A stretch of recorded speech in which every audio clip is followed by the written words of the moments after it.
The term creativity is defined in a variety of different ways. One definition comes from the National Advisory Committee on Creative and Cultural Education, which argue that creativity is an imaginative activity which allows us to produce outcomes that are both original and of value. However, Robinson defines creativity as the process of having original ideas which have value, and argue that creativity is a physical process, which involves children having to do something in order to allow them to express their ideas. It could be argued that the education system is essentially killing children's creativity. This idea was proposed by Robinson, who argued that because schools stigmatize mistakes and view them as negative and detrimental to children's learning, this results in children becoming fearful of making mistakes and prevents them from developing ideas which are unique and original, therefore limiting children's ability to be creative. One of the 4 creative foundation subjects is art and design. In the lessons I observed whilst on placement, the children carried out a variety of activities involving painting, colouring and drawing.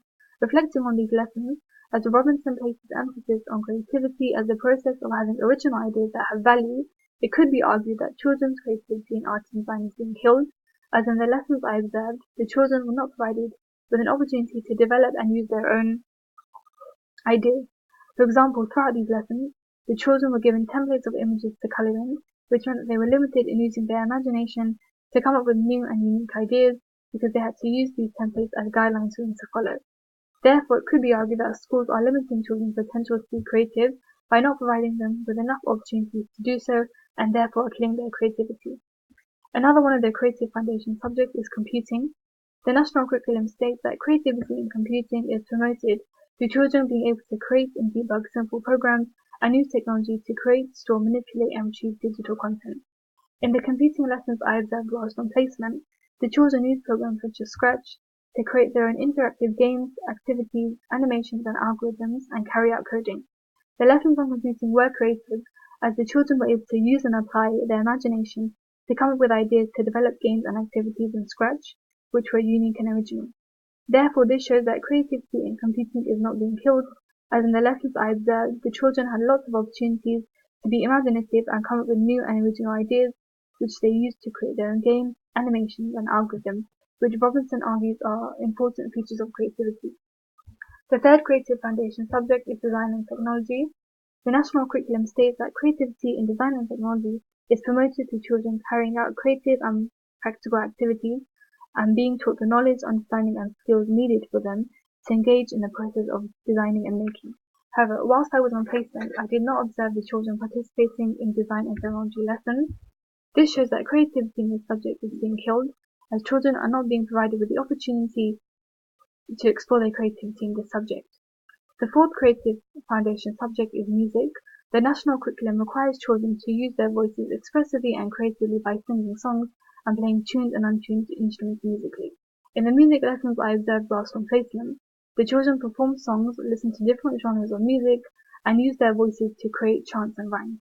However, the children did not have any opportunities to play musical instruments and were restricted to singing one specific song throughout these lessons. Robinson argues that an important component of creativity is being imaginative and using this to develop ideas that are original and of value. In these lessons, the children were not given the opportunity to come up with their own ideas, which may have included creating their own songs and rhythms and altering this using different elements of music, such as pitch, tempo and duration. This shows that children are not being provided with enough opportunities to develop and express their creativity in music, therefore highlighting how children's creativity in this subject is being killed. In all 4 of these subjects, there are ethical issues that need to be considered if we as practitioners are able to effectively engage children in developing their creativity in these subjects. In both arts and design and technology, there are issues of health and safety in regards to children using dangerous equipment such as scissors and knives. It is important that children are taught how to use these equipment safely so that they do not harm themselves or others when using them. In computing, there are issues relating to online safety, such as the dangers that children may be exposed to whilst on the internet, including cyberbullying and viewing inappropriate material. Therefore, it is important that we educate children about the importance of staying safe online. In music, there are issues with health and safety, which is why it is important for children to be taught how to correctly play musical instruments. In conclusion, I believe that although schools do make an attempt to encourage creativity, I think that creativity is limited in schools.